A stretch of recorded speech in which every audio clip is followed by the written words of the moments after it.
Forum సభ్యుడిగా వివిధ బాధ్యతలను వారు నెరవేరుస్తూ వచ్చిండ్రు.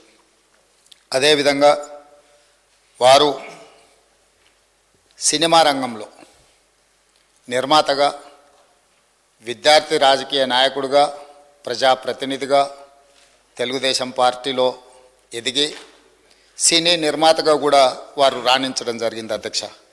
పాత బస్తీ 1995లో సినిమా తీవడము, అదేవిధంగా రవణ 2000 సంవత్సరంలో నటశేఖర కృష్ణ గారిని హీరోగా పెట్టి వారు ఒక గొప్ప చిత్రాన్ని నిర్మించడం, భద్రాద్రి రాముడు 2004లో, నా స్టైలే వేరు 2009లో, ఇలాంటి తెలుగు సినిమాల నిర్మాతగా కూడా వారు రాణించడం జరిగింది. అదేవిధంగా వారికి నాకు అత్యంత సన్నిహిత సంబంధాలు, ఒక మంచి మిత్రుడు అధ్యక్ష మాగంటి గోపీనాథ్ గారు. 2014 సంవత్సరంలో నేను రెండవసారి శాసనసభ్యుడిగా, మాగంటి గోపీనాథ్ గారు మొట్టమొదటి శాసనసభ్యుడిగా ఈ సభలో మొట్టమొదటి తెలంగాణ రాష్ట్ర శాసనసభలో కలిసి పనిచేయడం జరిగింది. ఎన్నికల సమయంలో కానీ, ఎన్నికైన తర్వాత కానీ, వారు తర్వాత రాజకీయ విధానాలలో మార్పు వచ్చిన వ్యక్తిగతమైన మిత్రత్వము, అదేవిధంగా వారి యొక్క వ్యవహార శైలిలో ఎలాంటి మార్పు లేదు. ఒక మిత్రుడిగా 2014, 2018, 2023 3 సార్లు శాసనసభ్యుడిగా ఎన్నికై హ్యాట్రిక్ సాధించిన శాసనసభ్యులలో చాలా తక్కువ మందిలో మాగంటి గోపీనాథ్ గారు ఒకరు. ఈరోజు అనుకోని పరిస్థితుల్లో వారు అకాల మరణం చెందడం, ఈ సభలో ఉన్న సభ్యులు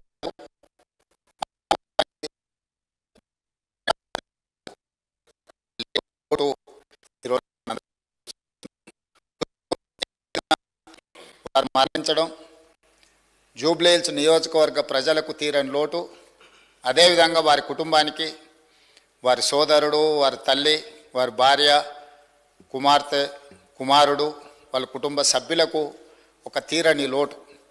ఎందుకంటే అకాల మరణం ఆ కుటుంబానికి తీరని దుఃఖాన్ని తీసుకొచ్చి పెట్టింది. జూబ్లీహిల్స్ నియోజకవర్గ ప్రజలకు కూడా చాలా లోటు. ఎందుకంటే సౌమ్యుడు, మితభాషి మాగంటి గోపి. వారు చాలా తక్కువ మాట్లాడతారు.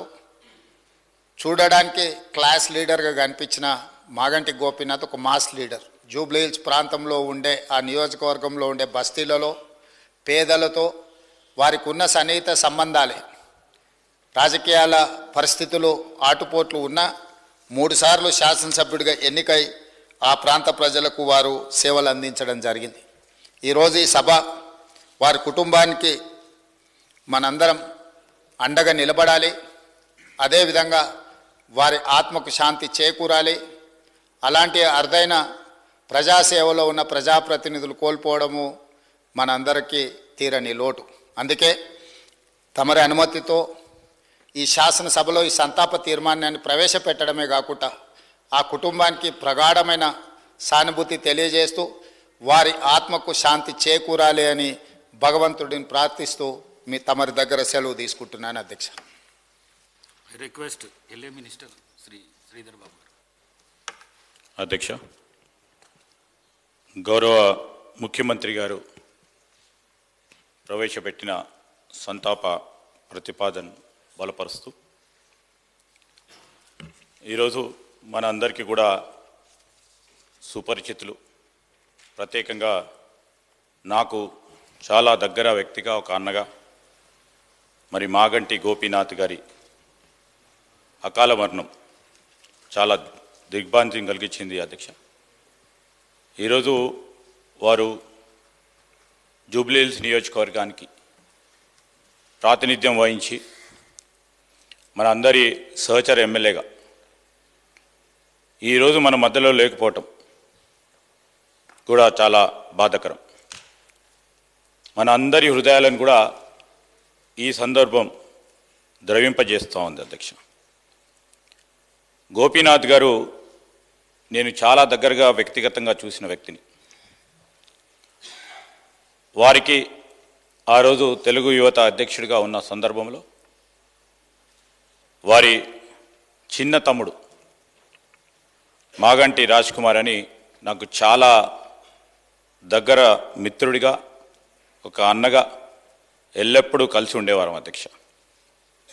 ఆనాడు వారి కుటుంబం అనుకోని పరిస్థితుల్లో మరి వారి తమ్ముడిని, గోపీనాథ్ గారి తమ్ముడిని కోల్పోవటం, ఆనాడు వారి కుటుంబం కోల్పోయిన నేపథ్యంలో చాలా సంవత్సరాలు కూడా వారు ఆ కుటుంబం కోలుకోలేకపోయింది అధ్యక్ష. మరి అమ్మగారు, మరి ఇద్దరు అన్నలు, ఆ కుటుంబం అంతా కూడా చాలా బాధతో, హృదయంతో అనేక సంవత్సరాలు కూడా గడిచిపోయిన తర్వాత చాలా సంవత్సరాలు రాజకీయంలో ఉండి తెలుగు యువత అధ్యక్షుడిగా అనేక సంవత్సరాలు పనిచేస్తూ అనేక సందర్భాల్లో, ఇప్పుడు పెద్దలందరూ ఉన్నారు ఇక్కడ, శ్రీనివాస్ యాదవ్ గారు కానీ, వారి సహచరుడుగా అనేక సంవత్సరాలుగా ప్రతి సందర్భంలో కూడా టికెట్ గురించి ప్రయత్నం చేసేవారు. కానీ రాజకీయం అంటే అందరికీ తెలుసు అధ్యక్ష, ఎప్పుడు ఎవరికి ఏ విధంగా అవకాశం వస్తుందో మన చేతిలో లేదు. చాలా సంవత్సరాల తర్వాత వారికి అవకాశం వచ్చినప్పుడు జూబ్లీ హిల్స్ సంబంధించి శాసనసభ్యుడిగా నిలబడటానికి అవకాశం వచ్చినప్పుడు వారు మాతో సంప్రదించినప్పుడు మేము ఒకటే చెప్పాం, కష్టంగా ఉన్న, ఇష్టంగా ఉన్న అవకాశం వచ్చినప్పుడు తప్పకుండా మీరు నిలబడి ముందుకు నడవాలంటే ఆ సందర్భాన్ని పురస్కరించుకొని వారు ప్రజాప్రతినిధిగా వారి రాజకీయ జీవితాన్ని ఆరంగేట్రం చేయటం జరిగింది అధ్యక్ష. ఒక ప్రజాప్రతినిధి మాత్రమే కాదు, వారు ప్రజల మనసులో నిలిచిపోయే విధంగా సేవ చేస్తూ ఒక మానవతావాదిగా నిలిచిన వ్యక్తి, ఒక మృదు స్వభావి. ఆయన వ్యక్తిత్వంలో ప్రతి సందర్భంలో కూడా నిజాయితీ, అందరితో కూడా కలిసిమెలిసి మెలిగే గుణం ప్రధానంగా కనిపించేవి అధ్యక్ష. జూబ్లీ హిల్స్ అంటే మొత్తం రాష్ట్రంలోనే ఒక చాలా ఇంపార్టెంట్ నియోజకవర్గం. ఆ ప్రాంతంలో సేవలు చేస్తూ ఇంకా ఏదో చేయాలనే ఒక తలంపుతో ముందుకు నడిచిన వ్యక్తి. అభివృద్ధి పనులు కానీ, పేద ప్రజలకు సంబంధించి వారి అండగా నిలబడటానికి, అనునిత్యం వారి సమస్యలను పరిష్కారం చేయడానికి మరి స్వర్గీయులైన గోపీనాథ్ గారు కృషి చేయటం జరిగింది. సభలో వారి లేని లోటును స్పష్టంగా మనం చూస్తూ ఉన్నాం. మరి ఈరోజు జూన్ 2, 1963 హైదరాబాదులో హైదర్గూడలో కృష్ణమూర్తి మరియు మహానంద కుమారి దంపతులకు జన్మించిన గోపీనాథ్ గారు మరి 4 దశాబ్దాల పైచిలకు ప్రజాసేవలో, పార్టీలలో చురుగ్గా పనిచేసి పాల్గొన్నారు అధ్యక్ష. 1383లో ఉస్మానియా విశ్వవిద్యాలయం నుంచి BA పట్టభద్రుడై మరి 3 సార్లు జూబ్లీ హిల్స్ నియోజకవర్గానికి ప్రాతినిధ్యం వహించిన గోపీనాథ్ గారు 1983లో వారు తెలుగుదేశం పార్టీని స్థాపించిన సందర్భంలో ఒక యువకుడిగా వారి రాజకీయ ప్రస్థానాన్ని ప్రారంభించి 85 నుంచి 92 వరకు తెలుగు యువత రాష్ట్ర అధ్యక్షుడిగా పనిచేస్తూ, అదేవిధంగా 87, 88లో హైదరాబాద్ అర్బన్ డెవలప్మెంట్ అథారిటీలో కూడా డైరెక్టర్గా వారి పాలనా పరంగా తొలి అనుభవాన్ని మొదలుపెట్టారు అధ్యక్ష. మరి 88 నుంచి 93 వరకు వినియోగదారుల ఫోరం అధ్యక్షుడిగా, టీడీపీ హైదరాబాద్ జిల్లా అధ్యక్షుడిగా వారు బాధ్యతలు నిర్వహించారు.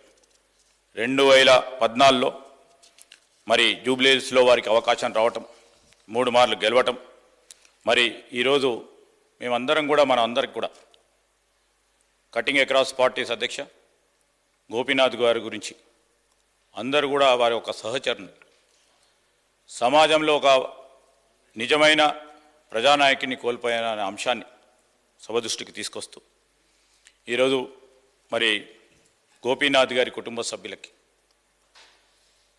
అభిమానులకి, జూబ్లీ హిల్స్ ప్రజలకి సభ పక్షాన కూడా మా హృదయపూర్వక సానుభూతిని తెలియజేస్తా ఉన్నాం అధ్యక్ష.